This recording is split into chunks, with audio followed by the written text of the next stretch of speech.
우리에게 주신 말씀 요한복음 4장 3절로 또 14절까지의 말씀인데요. 제목 한번 같이 읽도록 하겠습니다. 제목입니다. 시작. 영생하도록 솟아나는 샘물. 오늘 영생하도록 솟아나는 샘물이란 제목을 가지고 오늘 요한복음 4장 3절로 14절까지의 말씀 함께 주의 은혜를 나누는 시간 되길 소망합니다. 오늘 이 말씀이 저와 여러분들에게 주시는 하나님의 말씀 또 하나님의 음성으로 듣는 시간 되시기를 바랍니다.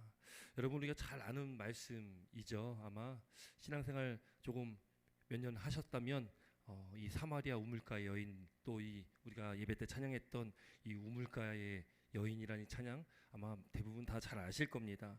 잘 아는 말씀이지만 오늘도 우리에게 주시는 하나님의 또 새롭고 크신 은혜가 우리 가운데 또 경험되어지고 또 체험되어지는 시간 되시기를 바랍니다. 여러분, 우리가 지금 4장의 말씀을 또 이렇게 구절 읽었지만 앞서 요한복음 3장에도요 한 사람이 소개됩니다. 그 사람이 누구냐면은 바로 니고데모라는 사람이 소개가 되죠. 3장에는 니고데모라는 사람이 나오고 이 4장에는 이름 모를 한 여인인 이 사마리아 우물가의 여인이 나옵니다. 이 니고데모라는 사람은요 바리새인이고 또 유대 선생님이고 또 우리로 치면은 이 한 나라의 국회와 같은 그 산헤드린 공의회의 의원입니다. 그 유대 지도자죠. 이 니고데모가 예수님께 밤중에 찾았던 말씀이 3장에 기록이 됩니다. 여러분, 이 니고데모는요 요즘으로 치면은 인싸입니다. 인싸. 여러분, 인싸란 말 혹시 아십니까? 인사이더라는 그런 말인데 굉장히 인기 있는 사람이라는 거죠. 굉장히 많은 사람들에게 이 인기가 있는 그런 사람이 바로 이 니고데모라는 사람이죠. 왜요?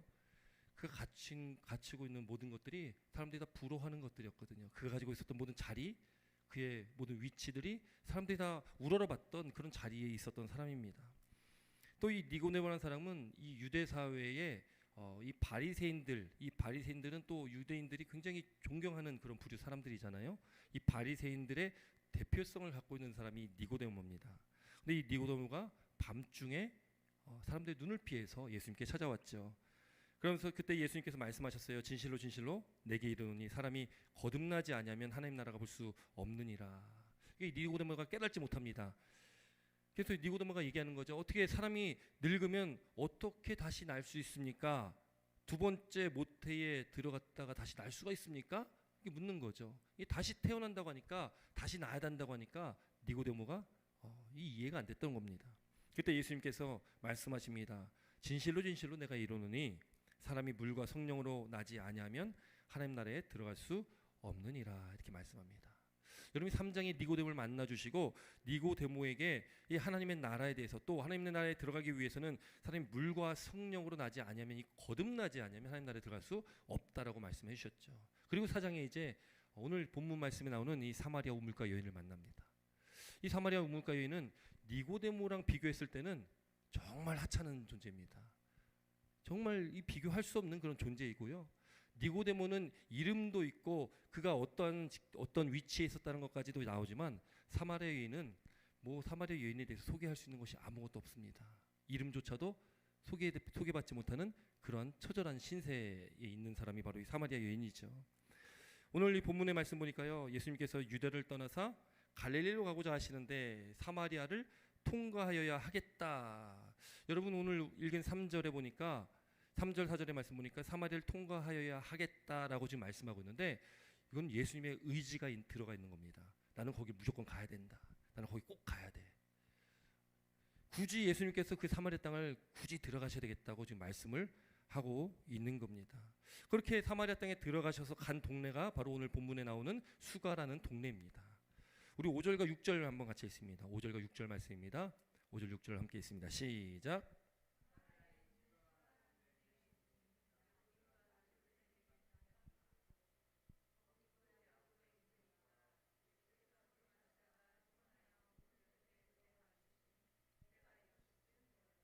아멘. 예수님께서 사마리아에 있는 이 수가라는 동네에 이르렀습니다. 거기에 그 동네가 어디냐면 이 구약에 자주 등장하는 그 지명 이름이 있는데 이 세겜이라는 곳이 있어요. 구약에 많이 등장하거든요. 이 세겜 땅이라고. 이 세겜이라는 곳이 이 히브리어로 목덜미라는 뜻을 가지고 있습니다. 목덜미. 왜 그런 또 의미를 가지고 있냐면 이 세겜 땅에는 세겜에 위치한 그 도시가 위치한 그 지역에는 두 산이 있어요.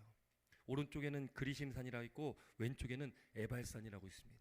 이 그리심산과 에발산은 또 구약에 많이 등장을 하거든요. 또 특별히 이 신명기 또 여호수아에 들어와서는 그리심산에서는 축복을 하였고 에발산에서는 저주를 했다라고 우리가 잘 알고 있는 그 두 산입니다. 그 사이에 있는 그 도시가 세겜이라는 곳이에요.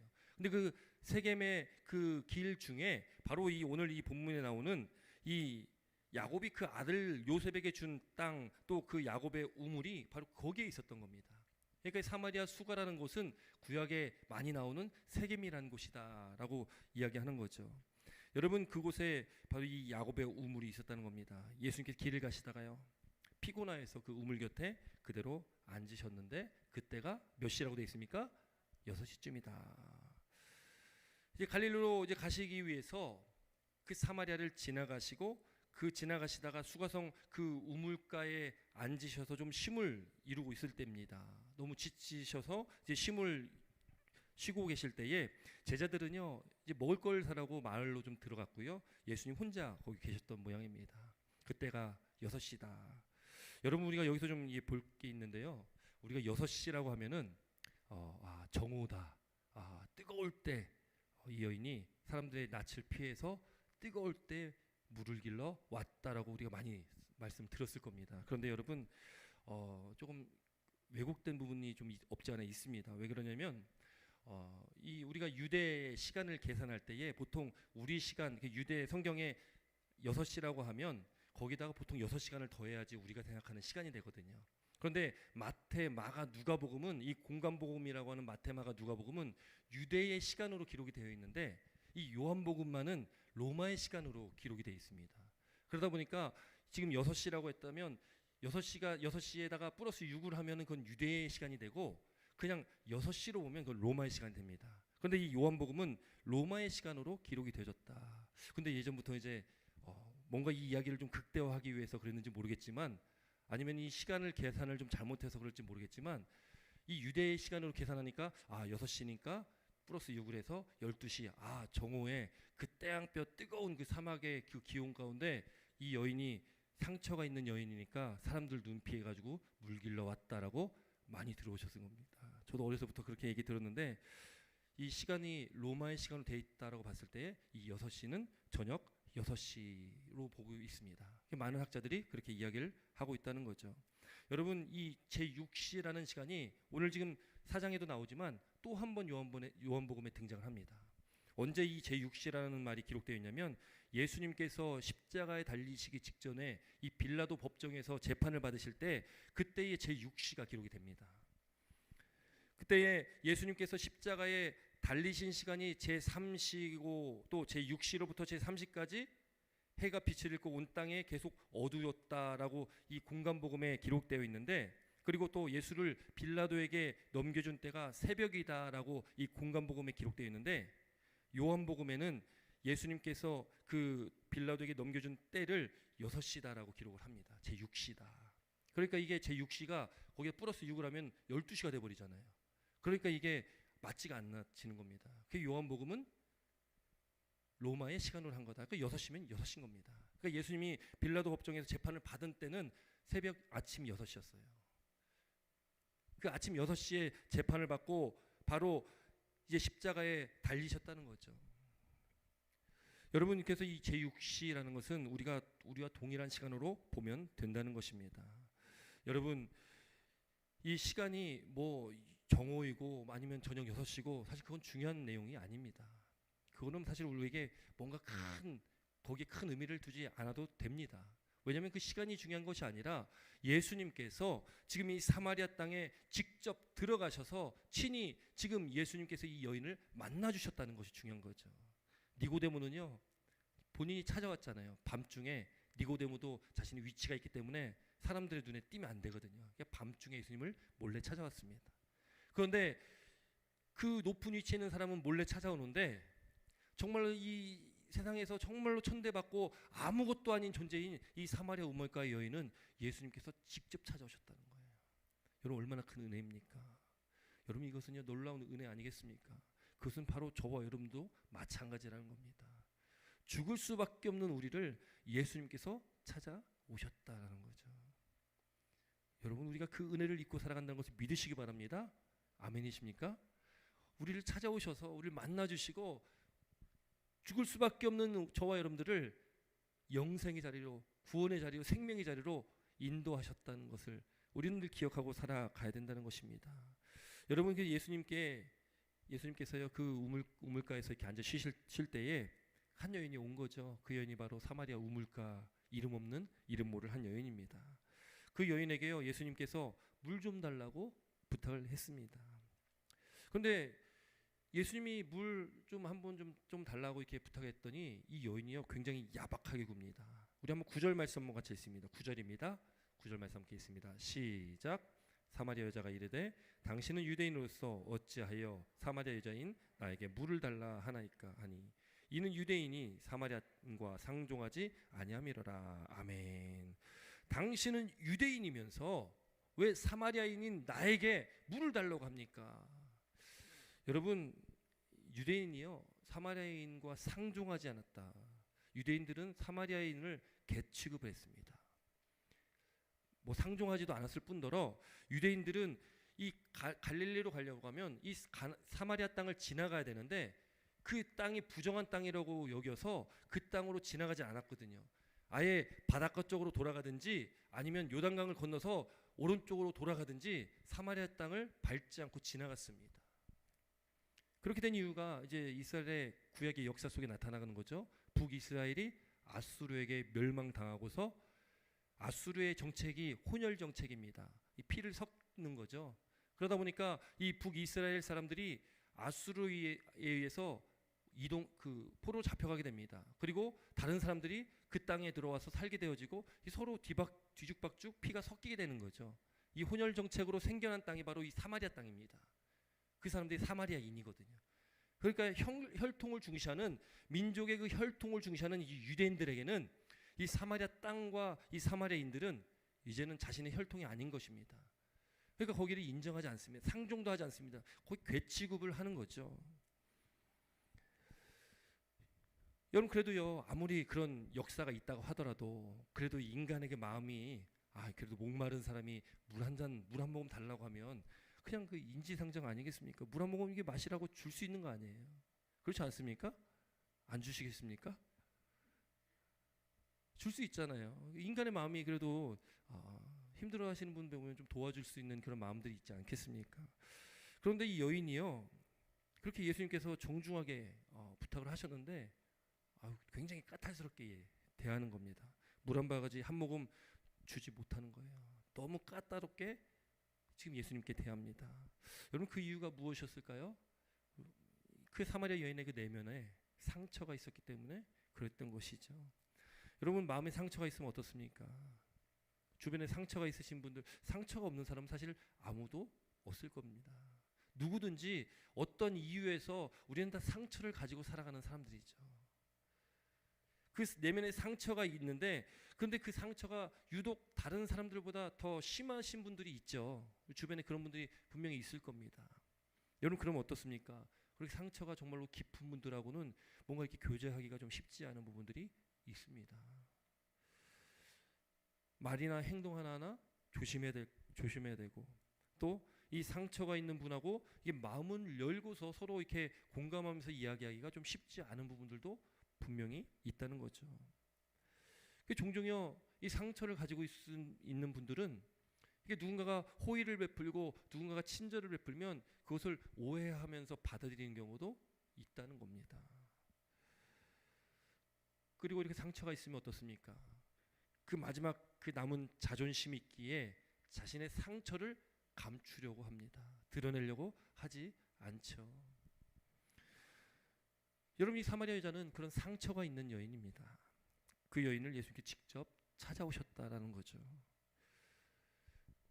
단순히 예수님께서는 그 여인을 만나주신 것은 상처를 치유해 주신 것뿐만 아니라 예수님께서는 그 여인을 직접 찾아오셔서 그 여인에게 정말 좋은 선물을 주고 싶었던 것입니다. 바로 이 영생을 그에게 주시고자 한 거죠. 여러분, 우리에게 찾아오신 예수님께서요, 저와 여러분에게도 그 선물 동일하게 주셨다는 것을 믿으시기 바랍니다. 여러분, 우리에게도 예수님께서 오셔서요, 우리에게 그 복을 주신 거예요. 하나님 나라의 복, 오늘 본문에 보면 하나님의 그 선물을 주셨다 그렇게 말씀하고 있는데, 우리에게도 그 선물을 주셨다는 것을 믿으시기 바랍니다. 우리가 이 세상에서 받을 수 없는, 얻을 수 없는, 정말로 이 세상의 가치와 비교할 수 없는 그런 선물을 저와 여러분들에게 주셨기 때문에 우리는 그 선물을 가지고 살아가는 사람들입니다. 여러분, 그러니 얼마나 감사한 것입니까? 여러분, 그 선물이 느껴지십니까? 느껴지지 않다 보니까 우리가 감사하지 못하는 경우가 많죠. 그러나 여러분, 우리가 그 선물을 깨닫고 살아가야 됩니다. 우리가 그 영생의 복을 우리에게 주셨다, 그 구원의 은혜를 주셨다는 것은 우리가 절대 잊으면 안 되는 것이죠. 여러분, 이 여인도요, 그 안에 그 상처가 있고 또 그 안에 그런 상처로 인한 벽이 존재한다는 거죠. 예수님께서 친절하게 정중히 부탁했을 것입니다. 그런데 그 여인은 예수님을 경계합니다. 그 여인에게 있는 상처는, 첫 번째는 민족의 어떤 그 상처로 인한 그 벽이 있었다면, 두 번째로는 더 근본적인 벽이 하나가 존재하는데, 그것은 무엇입니까? 자신의 인생 가운데 자신의 영혼의 어떤 갈증을 느끼고 있다. 그 갈증이 있다는 거죠. 예수님께서 그 여인을 만나 주시고 그런 문제들, 그런 상처의 그 벽들을 허물어 주시길 원하신 겁니다. 해결해 주시기를 원하신다는 거죠. 여러분, 바라기는요, 오늘 이 시간에도 예수님께서 우리와 함께 하십니다. 예수님께서 우리와 함께 하신 그 주님께서 저와 여러분의 심령 가운데 있는 이 상처의 그 벽을 다 허물어 주시고, 예수님께서 만져주셔서 치유함 받는, 해결함 받는 귀한 은혜가 오늘 이 시간 있길 주의 이름으로 축원합니다. 여러분, 그 여인이요, 까칠하게 예수님께 이렇게 말했는데, 예수님께서는 그 여인에게 이렇게 말씀하십니다. 10절 말씀 함께 있습니다. 10절입니다. 시작.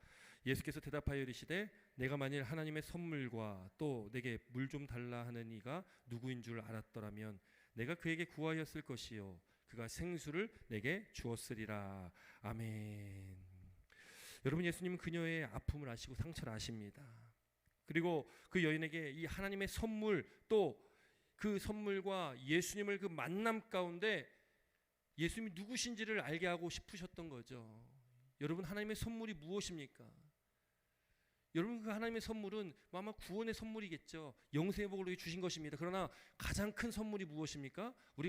우리가 하나님께 받은 가장 큰 선물은 무엇입니까? 바로 예수 그리스도를 우리에게 주신 것입니다. 예수 그리스도가 우리의 주님이 되신다는 거죠. 예수님께서 이 땅에 오시고 또 예수님을 통해서 우리가 죄사함 받고 예수 그리스도를 통해서 우리가 이 세상에서 얻을 수 없는 참된 기쁨과 평안함을 누리며 살아갈 수 있는 것, 예수만이 길이요 진리요 생명이시기 때문에 예수님께서 우리와 함께 하시면 우리 인생 가운데 길이 되주시고 진리가 되주시고 생명이 되주신다는 것을 믿으시기 바랍니다. 여러분, 그보다 더 큰 선물이 어디 있겠습니까? 별로 이거 선물로 생각하지 않는 표정인 것 같은데, 우리가 가장 큰 선물임을 믿으시기 바랍니다. 그 주님께서 우리와 함께 하시면 우리 삶 가운데 우리는 주님과 함께 동행함으로 그 어디나 하나님 나라가 되고 우리가 있는 그곳이 복된 자리가 된다는 것을 우리들 믿으며 살아가 된다는 거죠. 여러분, 예수님의 마음을 그 여인은 알지 못합니다. 이해할 수 없습니다. 깨닫지 못합니다. 그러니 이 한 유대인, 이 예수님의 말을 얼마나 어이없게 들었겠습니까? 내가 물 좀 달라고 하는 이가 누군지 알았다면 내가 그에게 구하였을 것이요 그가 생수를 내게 주었으리라. 여러분, 되게 웃긴 말이죠. 생수를 준다, 물을 준다. 이 여인이 생각하는 지금 물의 개념과 예수님께서 지금 이 여인에게 말씀하시는 그 물의 개념이 너무나 다른 물을 지금 말씀하고 있는 거죠. 아니, 우물도 깊은데 물 기를 만한 아무 도구도 없으면서 어떻게 나에게 물을 준다고 말할 수 있을까? 전혀 이해할 수 없는 것입니다. 그러니 여러분, 이 여인이요, 그 민족적인 열등감 가운데 상처도 있고 또 자신이 가지고 있었던 내면의 그 상처가 있는데, 그 상처를 가지고서 이 유대인인 이 예수님의 그 콧대를 좀 꺾어줘야 되겠다, 그렇게 생각을 했던 모양이죠. 그러면서 이 여인은요, 자신의 민족의 자랑인, 자신의 지역의 자랑인 이 야곱의 우물에 대해서 말을 꺼낸 것입니다. 우리 한번 11절과 12절 함께 읽습니다. 11절 12절입니다. 함께 읽습니다. 시작. 여자가 이르되 주여 물 기를 그릇도 없고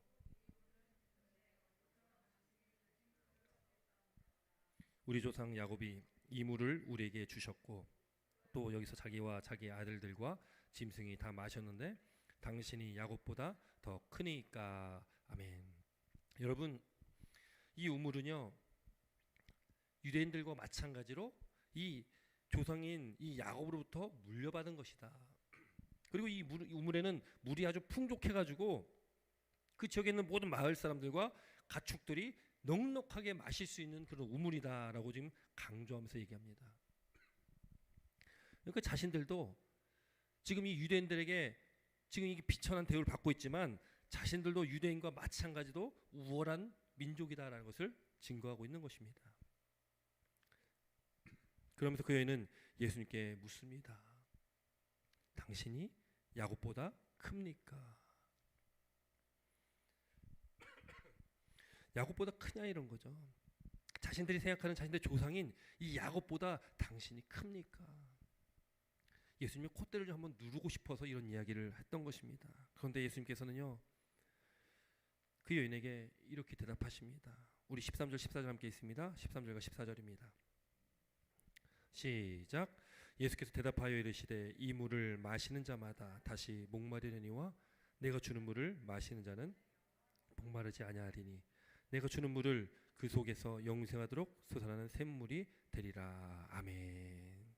여러분, 물은 어떻습니까? 저도 지금 물 마시고 있는데 물은 마셔도 또 갈증이 납니다. 입이 또 타죠. 이 세상에 있는 어떤 물도 우리를 영원한 그 갈증에서 해결해 줄 수 없습니다.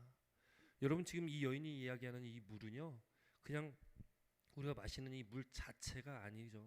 이 물뿐만 아니라 이 세상에서 그 여인이 채우고 싶었던 그 모든 세상의 가치들을 다 물이라고 비유를 하는 거죠. 여러분, 우리가 채우고자 하는 우리의 갈증을 해소하고자 하는 이 세상에 많은 가치들이 있다는 겁니다. 그 가치들로 내 심령을 채워가는 거죠. 내 영혼을 채워가려고 노력을 합니다. 거기서 참 만족을 구합니다. 이것이 나를 채워줄 수 있을까? 저것이 나를 채워줄 수 있을까?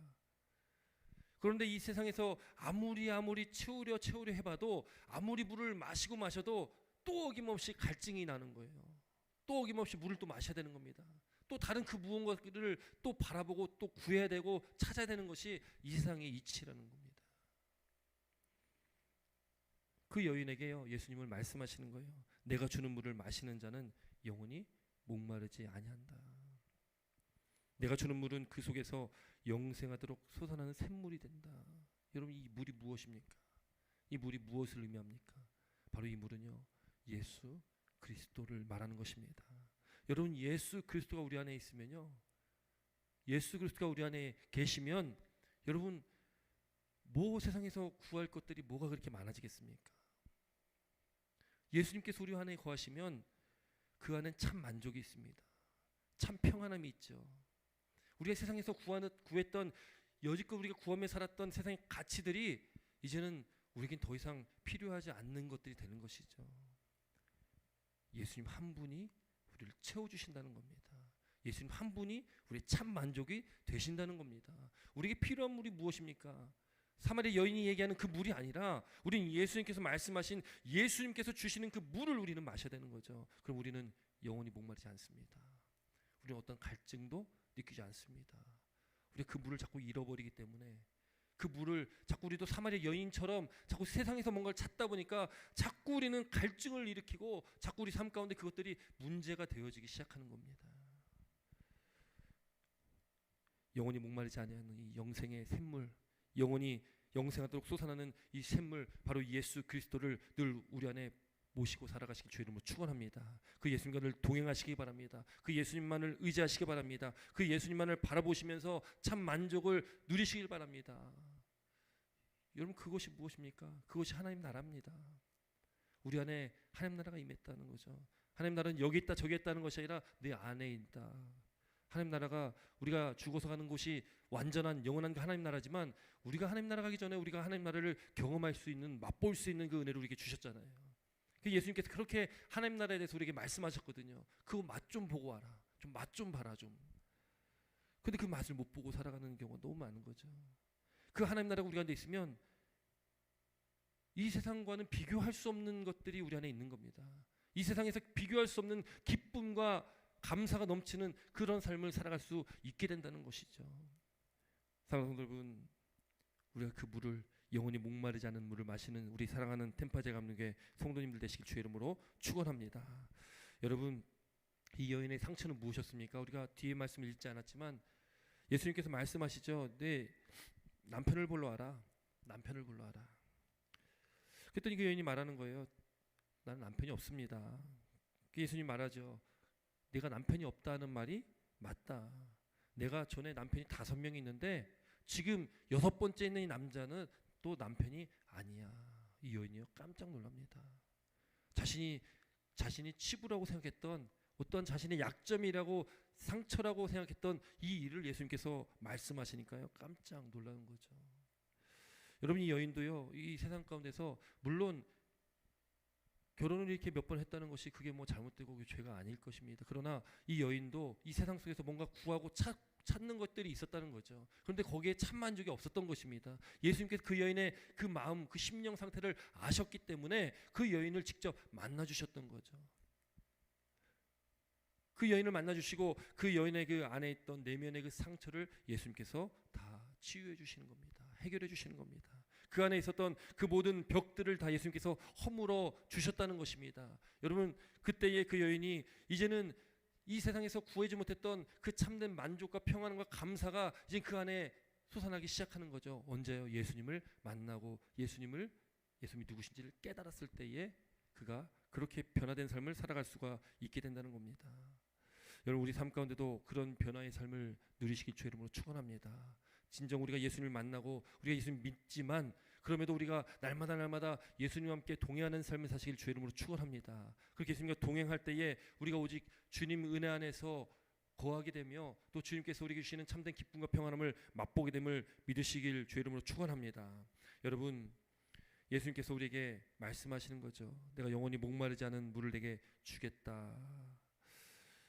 우리가 그래서 영적으로 민감하게 반응해야 됩니다. 영적으로 무감각하면은 우리가요 그 영적으로 얼마나 갈급한지를 깨닫지 못하고 살 때가 많거든요.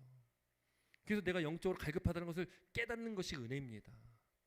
내가 지금 내 영적인 상태가 어떤지를 깨닫는 게 은혜거든요. 그걸 깨닫지 못하면 내가 지금 그 갈급함이 나가 있는지 없는지도 모르게 되어지고, 그렇게 되면 우리는 세상에서 만족을 구하려고 세상에서 어떤 그런 가치들을 구하며 살아가게 될 수밖에 없다는 거죠. 그래서 우리는 영적으로 늘 민감하게 반응해야 됩니다. 근신하라, 깨어라라고 말씀하시듯이 우리가 늘 그렇게 근신하며 깨어있는 삶을 살아가야 된다는 거죠. 영적으로 깨어있을 때에, 내가 영적으로 갈급하다는 것을 깨달았을 때에 우리는 하나님을 더 찾아야 되는 거예요. 예수 그리스도를 더 찾아야 되는 것이죠. 예수님께 더 기도를 해야 됩니다. 그랬을 때에 예수님께서는 우리가 그 은혜를 부어주신다는 거죠. 요한복음 5장 1장 5절에 보면 빛이 어둠에 비쳤는데 어둠이 깨닫지 못했다라고 말씀합니다. 영적으로 무감각하면은, 무뎌지면 빛이 아무리 비쳐도 그 어둠은 깨닫지 못하는 겁니다. 우리 안에 심령 가운데 그런 어둠이 있지는 않습니까? 그럼 영적인 둔함이 우리 가운데 있지는 않습니까? 사랑하는 성도 여러분, 영적으로 민감해지시고 성령의 음성을 들으시기 바랍니다. 성령께서 깨닫게 하시는 성령의 그 깨닫게 하심을 깨닫는 은혜가 있길 주의 이름으로 축원합니다. 그래서 빛이, 예수 그리스도의 빛이 우리에게 비칠 때에 그 빛을 깨닫고 빨리 돌이켜서 주 앞에 나오시는 저와 여러분의 복된 삶이 되시길 주의 이름으로 축원합니다. 여러분, 우리가 잘 아는 그 파스칼이요 이런 이야기를 했습니다. 사람은 항상 목이 마르다. 하나님은 사람으로서는 메울 수 없는 거대한 구멍을 하나 만들어 놓았다. 사람은 항상 목마르다는 거죠. 그렇지 않습니까? 여러분, 우리 인생이 항상 목마르지 않습니까? 뭔가 채워지지 않는 그런 것들이 다 있지 않습니까? 하나님은 사람으로서는 사람이 내가 메울 수 없는, 어떠한 것으로도 메울 수 없는 거대한 구멍을 하나 만들어 놓았다고 파스칼이 얘기했던 거예요. 그 구멍은 오직 하나님만이 채울 수 있는 것입니다. 여러분, 우리 삶 가운데 공허한 마음이 듭니까? 뭔가 갈급함이 있습니까? 뭔가 만족되어지지 않는 부분들이 있습니까? 뭐가 자꾸 이 세상에서 자꾸 추구하는 것들이 생겨납니까? 여러분, 그럼 우리 안에 그 구멍이 있다는 걸 기억하시기 바랍니다. 그 구멍은 아무리 어떤 것으로도 채울 수가 없다. 오직 하나님 한 분만 메울 수 있는 그 구멍이 우리 안에 있다는 것을 깨닫고 돌이키셔서 하나님께 나오시고 길과 진리의 생명이신 예수님 옆에 나오시기를 주의 이름으로 축원합니다. 여러분, 우리 마음 가운데 우리가 그 하나님의 은혜 아니면 채울 수 없는 그 공간, 그 구멍이 있다는 것을, 그 빈 공간을 있다는 것을 기억해야 되고, 그 우리 영혼의 그 빈 잔, 그 빈 자리, 그 큰 구멍을 오직 예수 그리스도로 채우셔서 우리가 하나님의 형상을 회복하시며 하나님의 은혜 안에 늘 승리하시며 살아가시는 복된 믿음의 삶이 되시기를 축원합니다. 기도드리겠습니다.